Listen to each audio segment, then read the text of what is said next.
నమస్తే అండి అందరికీ. నేను మీ Madhavi Krishna. Welcome to my channel Madhavi Krishna's Navarasa Kathamalika Telugu audio stories. వినండి, వింటూనే ఉండండి. ప్రతిరోజు సరికొత్త ఎపిసోడ్లని. ఈ కథలు కనుక మీకు నచ్చినట్లయితే తప్పకుండా లైక్ చేయండి. అలాగే నా ఛానల్ని సబ్స్క్రైబ్ చేసుకోవడం మర్చిపోకండి. ప్రేమిస్తే ఏమవుతుంది సీజన్ 3 ప్రేమ మంత్రం ధారావాహిక పార్ట్ 15. మంత్ర కళ్ళు విప్పి చుట్టూ చూశాడు. తను బెడ్రూమ్లో ఉన్నట్టు గ్రహించాడు. కానీ అది తనదా లేక ప్రేమదా అన్నది తెలియలేదు. జరిగినదంతా గుర్తు రావడంతో లేవడానికి ప్రయత్నించాడు. మృదువైన చెయ్యి అతన్ని పైకి లేవనివ్వకుండా అదిమిపెట్టింది. రెస్ట్ తీసుకో మంత్ర, ఇంకా జ్వరం తగ్గలేదు నీకు. తల వెనుక భాగానికి బలంగా తగిలిన గాయం వల్ల రక్తం చాలా పోయింది. ప్రేమ కంఠం మంద్రంగా వినిపించింది. అప్రయత్నంగానే తల తడుముకున్నాడు అతను. బ్యాండేజ్ తగిలింది చేతికి. సారీ, గాయం చూడడం కోసం వెనక జుట్టు షేవ్ చేయవలసి వచ్చింది కొద్దిగా, వివరించింది అతనికి ప్రేమ. కొద్దిగా కాదు, మిలిటరీగ్రాఫ్ అని అర్థమైంది అతనికి. తన వెనుక భాగం తాకగానే నల్లని ఒత్తైన అతని జుట్టు ఇంచుమించుగా భుజాలను తాకుతూ ఎంతో అందంగా ఉంటుంది. ఇప్పుడు షార్ట్గా క్రాప్ చేసి ఉన్న జుట్టులో కొత్తగా ఉన్నాడు అతను. మరింత ముద్దొస్తున్నాడు ప్రేమకి. ఎలా అతనికి దూరంగా ఉండడం? ప్రేమ మనసు ప్రశ్నించింది. తప్పదు, తనకి తాను సమాధానం చెప్పుకుందామే. అతను ఆమె మాట వినే ఉద్దేశం తనకి లేనట్టుగా తన భుజం మీద ఆని ఉన్న ఆమె చేతిని సున్నితంగా తోసేసి లేచి నిలబడ్డాడు. ఆమె మొహం రక్తం లేనట్టుగా పాలిపోయింది. తన స్పర్శ కూడా భరించలేకపోతున్నాడా అనుకుంది బాధగా. నెమ్మదిగా తలెత్తి అతని వైపు చూసి కళ్ళు చిట్లించింది. అతను కొద్దిగా వాచిన తన కింది పెదవిని బొటనవేలుతో తడుముకుంటున్నాడు. అప్పుడు చూసింది పరీక్షగా. కింది పెదవి చిట్లి రక్తం గడ్డకట్టి ఉంది అక్కడ. హఠాత్తుగా రాత్రి జరిగిన సంఘటన మొత్తం కళ్ల ముందు మెదిలింది ఆమెకి. తాను అతన్ని శశి అనుకుని అటాక్ చేసిన విషయం గుర్తుకు రాగానే సిగ్గుతో తలవాలిపోయింది ఆమెకి. క్షమించమని అడగడానికి కూడా నోరు పెగరలేదు. ఆమె ఆలోచనలు అలా ఉంటే మంత్ర ఆలోచనలు అందుకు భిన్నంగా ఉన్నాయి. అతను జరిగిన దానికి తనని తాను దోషి అనుకుంటున్నాడు. తను ఆమె మీద అలా అటాక్ చేసి ఉండకపోతే పరిస్థితి ఇంతవరకు వచ్చి ఉండేది కాదు. అందుకే మౌనంగా బెడ్రూమ్లో నుంచి బయటికి నడిచాడు. ఆమె అతన్ని ఆపే ప్రయత్నం చేయలేదు.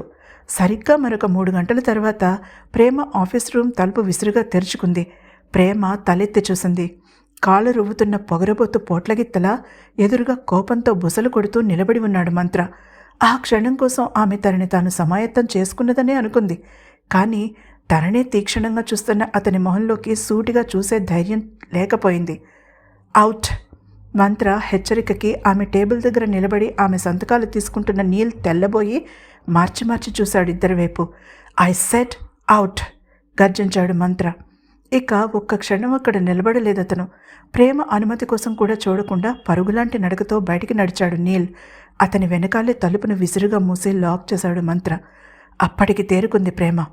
ఏం చేస్తున్నావు? కుర్చీలో నుంచి లేచి నిలబడి అడిగింది కోపంగా.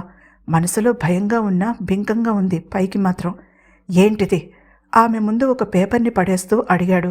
అది అతని ఆర్గనైజేషన్కి తను రాసిచ్చిన చెక్. ఆమె కనుబొమ్మలు ముడిచి దానివైపు ఒకసారి చూసి తిరిగి అతని వైపు చూసింది. అది చెక్, అది కూడా తెలీదా అన్నట్టుగా చూస్తూ చెప్పింది.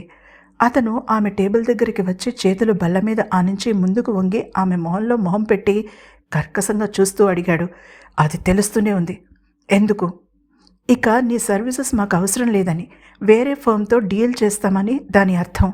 కంఠంలో వణుకు తెలియకుండా జాగ్రత్త పడుతూ చెప్పింది ప్రేమ. మంత్రకి ఉవ్వెత్తున లేచింది ఆవేశం. పళ్ళు కొరుకుతూ బల్ల మీద తన కుడి చేతి పిడికిలతో బలంగా కొట్టాడు. టేబుల్ మీద ఉన్న పేపర్లు లెడ్జర్లు స్థానభ్రంశమయ్యాయి. అది పట్టించుకునే స్థితిలో లేరిద్దరు. అలా చేసే రైట్ నీకు లేదు. You are not my client. Bhupathi చెప్తేనే వెళ్తాను ఇక్కడి నుంచి నేను. ఫర్ యువర్ కైండ్ ఇన్ఫర్మేషన్, నీ తాతయ్య మా సర్వీసెస్ని ఎక్స్టెండ్ చేస్తూ 3 రోజుల క్రితం ఒక కాంట్రాక్ట్ మీద సైన్ చేశారు. సో విషయం తెలుసుకోకుండా మీ డాబు దర్పం నా మీద చూపించడానికి ప్రిన్సెస్ ప్రేమ మాధుర్య కుదరదు కఠినంగా అన్నాడు. ఆ చెక్ని తన ఆఫీస్ టేబుల్ మీద చూసినప్పటి నుంచి అవమానంతో రక్తం మరుగుతోంది అతనికి. అప్పటికప్పుడే అక్కడి నుంచి వెళ్ళిపోదామనిపించింది. కానీ టేకప్ చేసిన అసైన్మెంట్ని మధ్యలో వదిలే అలవాటు లేదు అతనికి. వీణ అక్కడికి వచ్చే పరిస్థితిలో లేదు. అయినా శశి అక్కడ ఉండగా ప్రేమని ఒంటరిగా వదిలి వెళ్ళడానికి మనస్కరించలేదు మంత్రికి.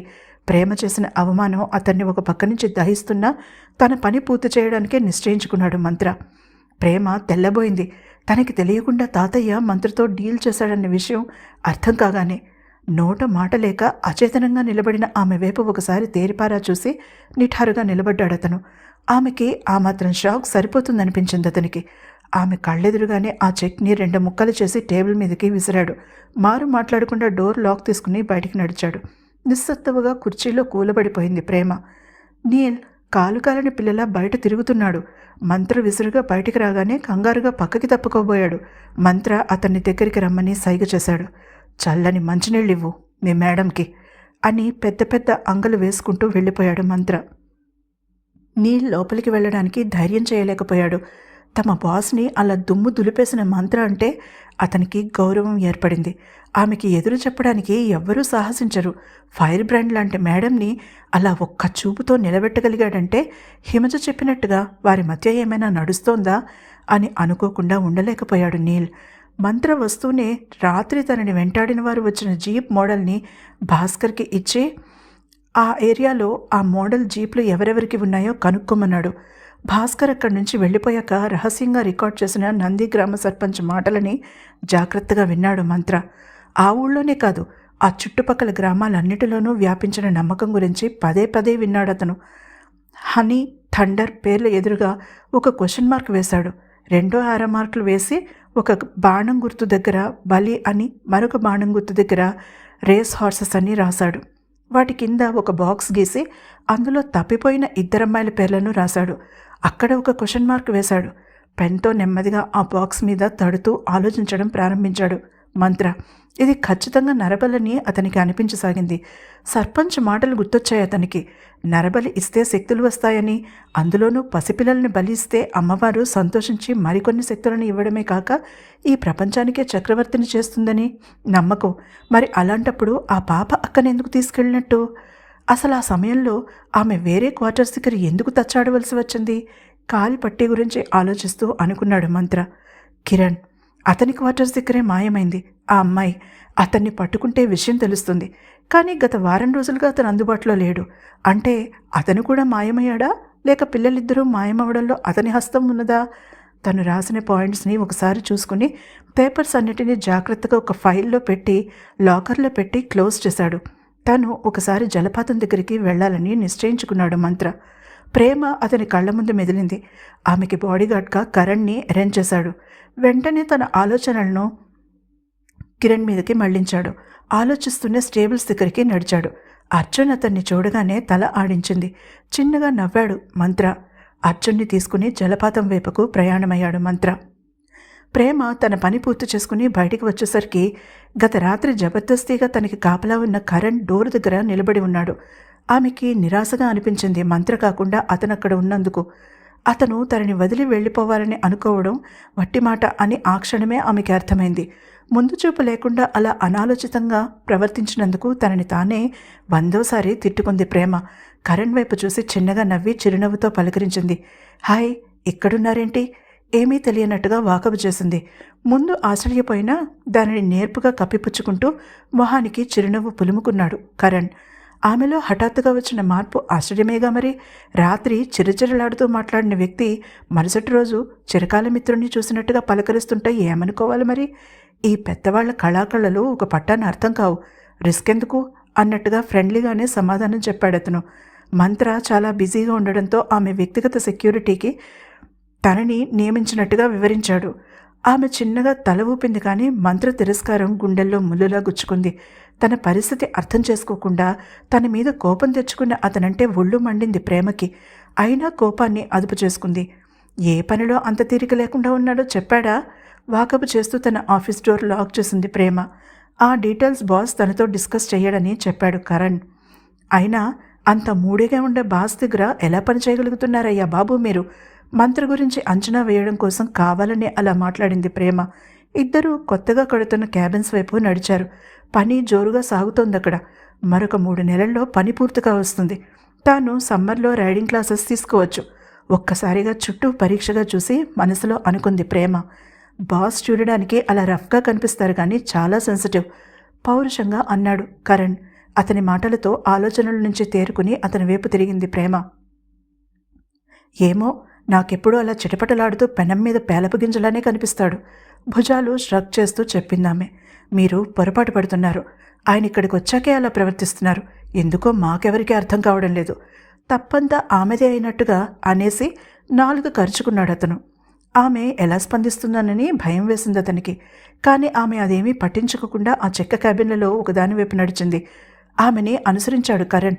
కానీ తన బాస్పై ఆమెకు గల తప్పుడు అభిప్రాయాన్ని మార్చాలన్న కృతనిశ్చయం కనపడుతోంది అతని మొహంలో. వీణ మేడం కొంచెం స్ట్రిక్ట్గా ఉంటారు, కానీ బాస్ మాత్రం మాతో ఎప్పుడూ నవ్వుతూ కూల్గా ఉంటారు. ఫీల్డ్లోకి వెళ్ళడం మానకముందైతే మరింత జోవియల్గా ఉండేవారని భాస్కర్ అంటాడు. ఆ విషయం నాకు తెలియదు. కానీ నేను వచ్చాక ఎంప్లాయీస్ అందరికీ ఇన్సూరెన్స్ కంపల్సరీ చేయడమే కాకుండా ఫ్యామిలీ బెనిఫిట్స్ కూడా ఇంట్రడ్యూస్ చేశారు. ఏదైనా సమస్యతో ఆయన దగ్గరికి వెళ్తే పరిష్కారం చూపించకుండా తిప్పి పంపరు, ఖచ్చితమైన కంఠంతో అన్నాడు కరణ్. ఏమీ మాట్లాడలేదు ప్రేమ. మంత్రి గురించి ఒక అతి ముఖ్యమైన విషయం తెలుసుకోగలిగిందామె ఆ రోజు కరణ్ ద్వారా. ఆమె మనసులో ఒక ఆలోచన రూపుదిద్దుకోసాగింది. ఆమె నోటిని మూయించగలిగినందుకు తెగ ఆనందపడిపోయాడు కరణ్. ఆమె ఎప్పటిలా స్ట్రే యానిమల్స్ షెడ్కి వెళ్ళి తన పని ముగించుకుని లిల్లీ ఉన్న షెడ్లోకి అడుగుపెట్టింది. అక్కడ అర్జున్ లేకపోవడం గమనించి నుదురు చిట్లించింది. జార్జ్ భయపడుతూనే ఆమె ముందుకు వచ్చి నిలబడ్డాడు. మేడం, మంత్రి సార్ అర్జున్ని రైడ్కి తీసుకువెళ్లారు.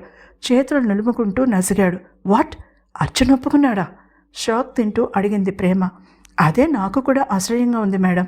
మంత్రి సార్ రాగానే పెంపుడు కుక్క పిల్లలా ఆయన వెంట నడవడమే కాదు, సవారీకి ఏ రకమైన అడ్డు చెప్పలేదు. ప్రేమ కోపడకపోవడంతో కొంచెం ధైర్యంగా తన అభిప్రాయాన్ని బయటపెట్టాడు జార్జ్. ప్రేమ ఆలోచనలో పడిపోయింది. మనుషుల స్వభావాన్ని అంచనా వేయడంలో జంతువులు ఎప్పుడూ తప్పు చేయవని ఆమె అభిప్రాయం. అందులోనూ అర్జున్ లాంటి స్వాభిమానం గల గుర్రం ఒక మనిషిని నమ్మాలంటే చాలా సమయం తీసుకుంటుంది. తనని తప్పించి వేరే ఎవరిని దరిచేరనివ్వని అర్జున్ ఒక్క జాకీని మాత్రం ఎలో చేస్తుంది. అలాంటిది మంత్రిని అంత త్వరగా ఎలా యాక్సెప్ట్ చేసింది? ఎంత ఆలోచించినా ప్రేమకి అర్థం కాలేదు. మారు మాట్లాడకుండా అక్కడ తన పని ముగించుకుని మ్యాన్షన్ వైపు కదిలింది. రాత్రి చాలాసేపు మంత్రి కోసం ఎదురు చూసింది, కానీ అతను రాలేదు. అతని స్వీట్లో శబ్దాలు కోసం ఎదురు చూస్తూనే నిద్రలోకి జారిపోయింది.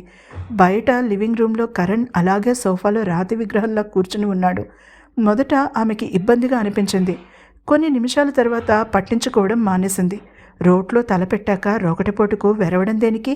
అలా అనుకోగానే నిద్రలోకి జారిపోయింది. అర్ధరాత్రి దాటిన చాలాసేపటికి మంత్రి రావడం తెలియదు ఆమెకి. కరణ్ని వాకబు చేసి వివరాలు తెలుసుకుని సంతృప్తి చెందాక తన గదికి చేరుకుని మంచానికి అడ్డం పడి నిద్రపోయాడు. ఆ రోజు అతను ఆ అసైన్మెంట్లో చాలా ముఖ్యమైన ప్రగతిని సాధించాడు.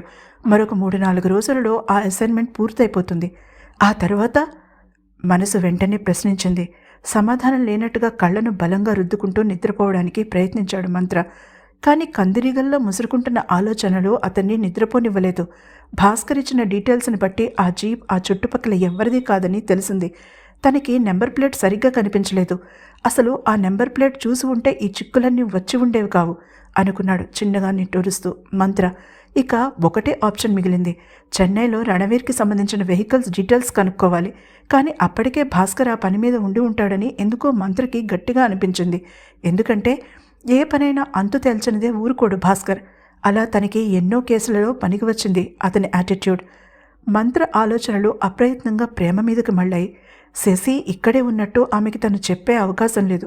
పొరపాటున ఆమెకి ఆ విషయం చేరితే ఎలా రియాక్ట్ అవుతుందోనని భయంగా ఉంది అతనికి. ఈ కేసు సాల్వ్ అవ్వగానే వాడి అంతు చూడాలనే నిర్ణయానికి ఎప్పుడో వచ్చాడు అతను ఆ రోజు ఉదయం తిరిగి ఎంప్లాయీ క్వార్టర్స్ దగ్గరికి వెళ్ళాడు. తప్పిపోయిన అమ్మాయిల తల్లిదండ్రులను కలుసుకోవడానికి. వాళ్ళక్కడ లేరని తెలిసి ఆశ్చర్యపోయాడు. తమ కూతుళ్ల ఆచూకీ తెలుసుకోకుండా ఎక్కడికి వెళ్లారు వాళ్ళు అనేదే అంతుపట్టని సమస్య. అతనికి ఎందుకో తను ఎక్కడో ఏదో లింక్ మిస్ అవుతున్నట్టుగా అనిపించింది. ఒక తీవ్రమైన సమస్యకి పరిష్కారం కనుక్కోవాలంటే ముందుగా ఆ సమస్యని కొంతసేపు ఇగ్నోర్ చేయాలని అతని అభిప్రాయం. ఆ సమస్య మీద నుంచి దృష్టిని మళ్లిస్తే పరిష్కారం దానంతట అదే తడుతుందని చాలాసార్లు అతనికి అనుభవం నేర్పిన పాఠం. అందుకే నిద్ర పట్టక అటు ఇటు దొర్లడం మానేసి హాల్లో పుషప్స్ తీయడం ప్రారంభించాడు. తలకి హెడ్ఫోన్స్ తగిలించుకుని చెవులు బద్దలయ్యే మ్యూజిక్ వింటూ ఎక్సర్సైజ్ చేయడం మొదలుపెట్టాడు. గాయాలు సలుపుతున్నా లెక్క చేయలేదు మంత్ర. హఠాత్తుగా మెలకు వచ్చిన ప్రేమ బెడ్రూమ్లో లైట్ వెలుగుతూ ఉండడంతో తాను ఆర్పకుండానే నిద్రలోకి జారిపోయినట్టుగా గ్రహించింది. అరచేతులతో కళ్ళు మూసుకుని మెల్లగా బెడ్ మీద నుంచి లేచి చేతుకున్న వాచ్లో టైం చూసుకుంది. రాత్రి 2:30. మంత్ర వచ్చి ఉంటాడా మనసులోనే అనుకుని బాల్కనీలోకి నడిచింది. పక్క బాల్కనీలోకి బెడ్రూమ్లో నుంచి వెలుతురు పడుతూ ఉండడంతో అతను అక్కడ ఉన్నట్టుగా గ్రహించింది. ఆమె గుండె వేగంగా కొట్టుకుంది. లైట్ వేసి ఉందంటే అతను ఇంకా మెలకుగానే ఉన్నాడనేగా అర్థం అనుకుంటూ హుషారుగా హాల్లోకి నడిచి నిశ్శబ్దంగా డోర్ వైపు తిరిగింది. ఆమె మంచి నిద్రలో ఉందనే ధైర్యంతో కునికిపాట్లు పడుతున్నాడు కరణ్. ఆమె చిన్నగా నవ్వుకుంది. ఉదయం నుంచి తన వెంటే ఉండి డ్యూటీ చేసి అలసిపోయాడతను. బహుశా రేపు అతన్ని రిలీవ్ చేసి మంత్ర వస్తాడేమో ఆశగా అనుకుంటూ పిల్లిలా నిశ్శబ్దంగా డోర్ వైపు నడిచింది. కరణ్లో కదలిక లేకపోవడంతో నిశ్శబ్దంగా తలుపు తెరిచి బయటకు అడుగుపెట్టింది. మంత్ర సూట్ ముందు నిలబడి చిన్నగా తలుపు తట్టింది ప్రేమ. తర్వాత ఏం జరిగిందో తెలుసుకోవాలంటే తప్పకుండా తర్వాత ఎపిసోడ్ని వినండి. అలాగే ఈ ఎపిసోడ్ కనుక మీకు నచ్చినట్లయితే తప్పకుండా లైక్ చేయండి. అలాగే నా ఛానల్ను సబ్స్క్రైబ్ చేసుకోండి.